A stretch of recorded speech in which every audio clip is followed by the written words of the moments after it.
my name is Ryan, this is my brother Daniel, and this is Rolls in the Family. Today we are going to be reviewing Dungeon Fighter 2nd Edition, a cooperative dexterity dungeon crawler.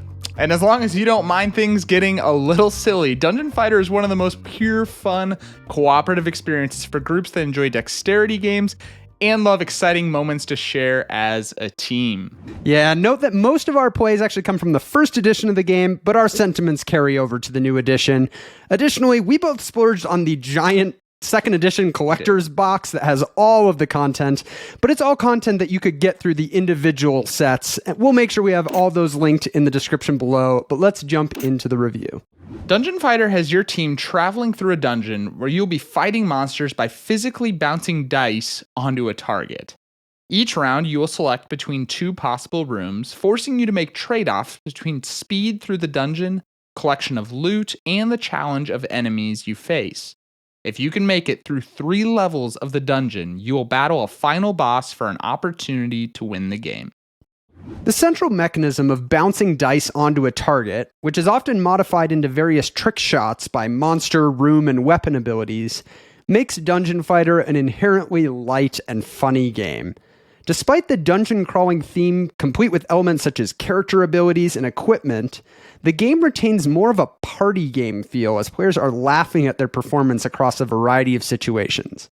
The art and theming reinforces the comical feel with a heavy dose of wackiness. But underneath the silly facade is a cooperative game that still rewards skillful play and informed decisions. While bouncing dice has a certain level of unpredictability, you'll find yourself getting better at it, and a more experienced group will feel like it is them and not randomness that is controlling their destiny. When battling each monster, the team has 3 colored dice and must decide how to allocate them among the next 3 players. Each player has a character with different abilities for each colored die, and these abilities will trigger if the dice land with the symbol side up.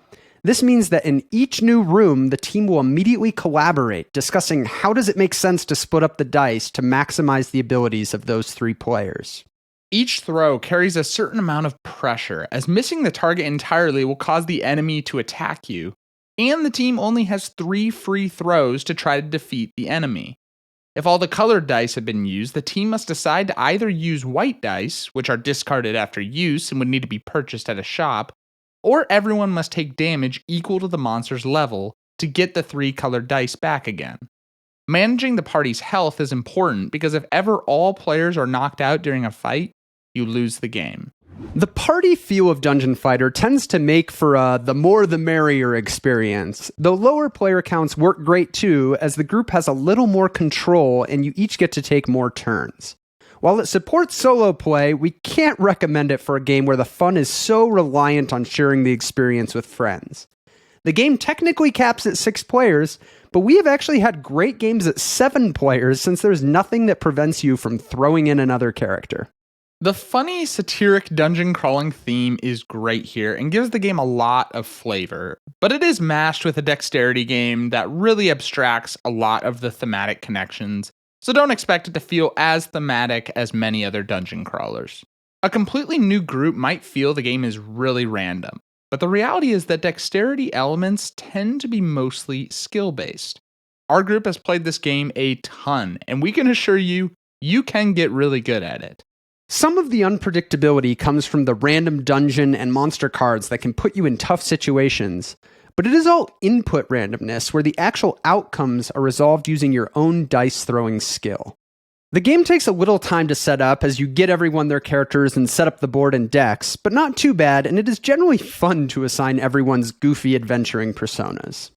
For a dexterity game that is quite funny, there are actually a surprising amount of rules and structure stemming from the dungeon crawling theme. That said, the fact that the game is cooperative means you can just explain the bare basics and help new players out along the way. The ceiling of variability here will really depend on how many of the sets you own, but the game has tons of variable setup baked into its DNA. Randomized characters, randomized dungeon rooms, randomized monsters, etc., etc. All of Dungeon Fighter is built around the core activity of trying to bounce dice off the table and land them on a target. And fortunately, that is just a fun thing to do. Even without all of the special shot effects, it is just entertaining taking turns to try to land the best hits on the enemy. But it is all of the variation on that core fun mechanism that really gives the game longevity and keeps things fresh play after play. Every room is a surprise in what new challenge awaits your team, and it's fun to be presented with new shot combinations that have you wondering if you will survive. And it is in those dire circumstances that some of the most memorable moments can emerge. Every crazy challenge sets the stage for beating the odds and doing something amazing, and when it happens, the entire table erupts in excitement. And given that a symbol on the bullseye is always an instant kill regardless of the monster's health, the game ensures that the team can always hold out hope until the very end. In a lot of ways, Dungeon Fighter is a strange combination of a goofy dexterity game and dungeon crawling mechanisms that you'd expect from a more serious game. But that combination really ends up hitting a nice sweet spot of providing light, casual fun within a framework that has a lot of variety and interest. Most of the difficulty of the game rides on the team's dexterous skill, and there are definitely shot conditions that can feel insurmountable if the team encounters them. Our group has always struggled with the bounce the die over a card shot, and sometimes it can be a bummer for a shot like that to come up and feel like it will probably end the session. The other implication of a game that relies on dexterity is that some players might just not be very good at it. And if a player really struggles with the core mechanism of landing dice on the target, something you might not know until you are all committed to playing, they are much less likely to have a good time.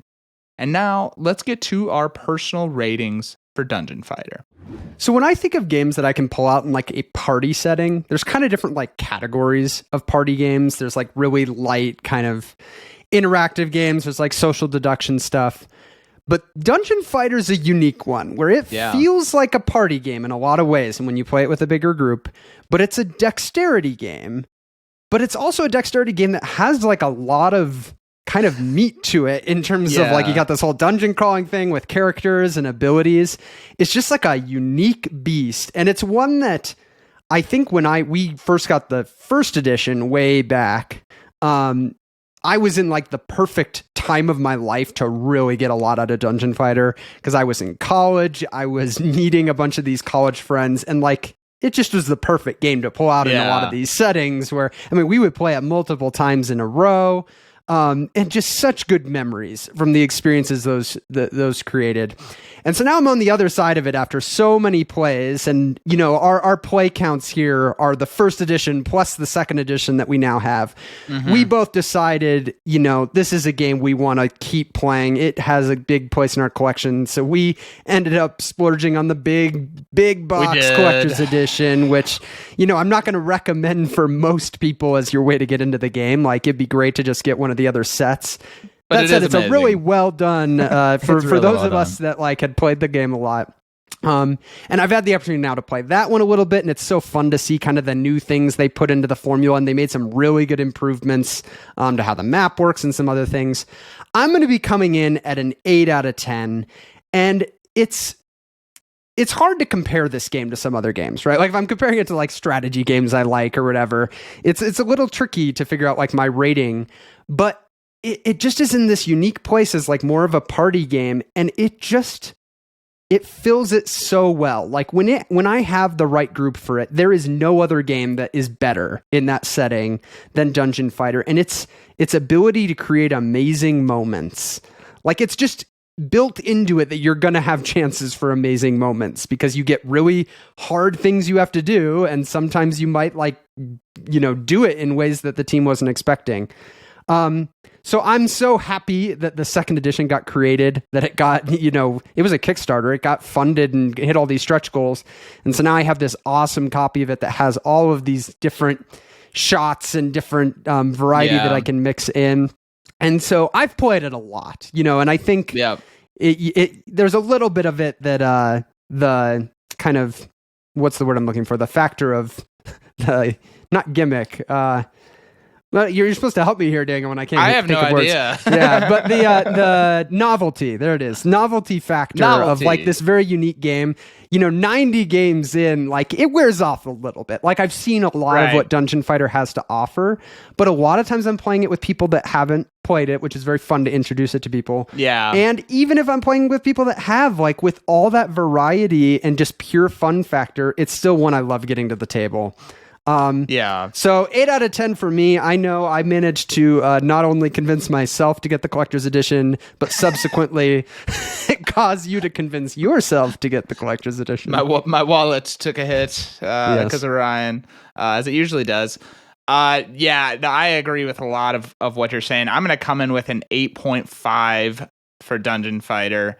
It's a game that you were kind of mentioning how it hits a lot of different things of like, it's kind of a party game. It's got dexterity, but also if you like dungeon crawlers, it's kind of got a little bit of that feel. So in some ways it kind of has a really wide kind of net that it could bring someone in from any one of those angles, in that we've played it with people who don't really like strategy games at all, but they like the party feel of the game, and so they like Dungeon Fighter through that. And so that's where I think it can really be enjoyable with a wider group than maybe you would think a dexterity dungeon crawler would. And it's a game that, the first time you play it, you're probably going to be pretty bad at it. Like it's because the reality is it takes a lot of skill to bounce dice off a table onto a target well. And that can be a little bit of the challenge with the game, especially when introducing it to new people, is people are probably not going to be great to start. And then you add in some of the trick shots. And I mean, I've had a few games where I've introduced it, to a group, and the group just gets destroyed because we get, the bounce over the card shot, or we get some really difficult shot and it just destroys us. And it's like, ugh. But you keep playing it. And this is where I think if you have a group that keeps playing it together, and you kind of are all, I mean, that was kind of our experience, right? Is we had kind of a group that kept playing it over and over, and you get better and better. And now suddenly you have this opportunity for amazing moments of, your group is skilled. And then you have these really challenging, you're below the table and you're adding in the weapon where maybe you have to eyes closed. I don't know, because that's the fun thing about the game, is not only is it the monsters that are making your shots difficult, but you also, if you want to do more damage, you take weapons, which also make your shots more difficult. Yeah, you combine take on together. A trick shot. Well, and then the rooms you go to. And it's fun because you have to decide which room you're going to before you know what monster is going to be in it. So it's like, ooh, this room is going to make us have to do, a further away bouncing shot. Well, that could be really hard if it's paired with something else. Exactly. Like, do we want to risk it? And that keeps it very fresh because you get all the different combinations that could happen. It keeps it fresh. Yeah, it keeps it fresh, but it also can create those moments of like, oh my gosh, there's no way we're gonna kill that. That's just sometimes you get those combinations that are just so difficult. Yeah. And I think, we obviously have a lot more experience. We sometimes play with people that aren't as experienced. There is a lot of ability to adjust the difficulty as far as how you can configure it. It's sometimes a little hard to decide because you maybe don't know how bad your group is until you notice someone's horrible. But I think I've found that a lot of times, like if you have kind of a mixed group, like the more experienced players can kind of help carry the team a little, like that like if someone's struggling, it's not necessarily going to sink the entire team entirely. But yeah, it's most scenarios that I've brought it up like that, it's gone over very well. Like really it's the people that really don't like it are the type of people that either just really don't like dexterity, like that just is a complete turn off for them. Which you will not like it if that's you. Or I know there's a lot of people, especially in the broader board gaming world, that it's just a little too goofy for them. Like the type of game that's making you balance something on your nose to try to do it, or like it's just a little too far. That said, I will say I am not usually someone that's drawn to kind of games with those very goofy elements, whether it's party games or games that make you do silly things.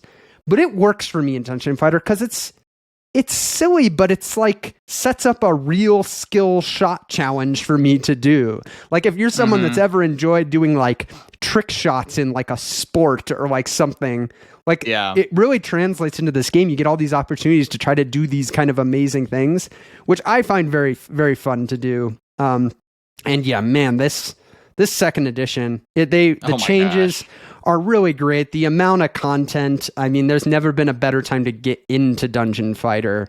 Yeah. If you pick up just one of the base sets, it's a great way to get started, and then you have opportunities to expand it from there. So super happy with it. Glad it's going to stick around in my collection. I know. And just to kind of close here, what I love so much is it creates, it allows for moments where, it comes down to that last person and you've got one shot. And I love that, we mentioned the center of the target is always an auto kill. So no matter how... If you get the symbol. If you get the symbol, right. Yeah. Center with a symbol. And that's so great because it always leaves hope. And I'm sure both of us can think back on moments where someone does just an incredible shot in the high pressure moments, and some people might not like that, but I think for us, a game that creates opportunities to have where you're literally doing dexterity, a skillful shot, and it works and everyone goes crazy, is really, really fun. So those are our thoughts on Dungeon Fighter, but the real question is Dungeon Fighter a game you should check out for yourself? If you don't enjoy dexterity games or are averse to goofy elements in games like rolling a die off your nose, then it is going to be hard to recommend Dungeon Fighter.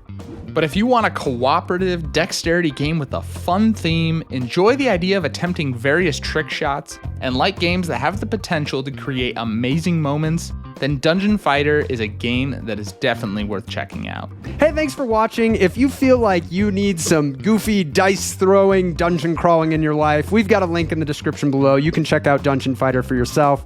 Otherwise, we've got some other videos on the channel here for you to check out, and we will see you in the next one.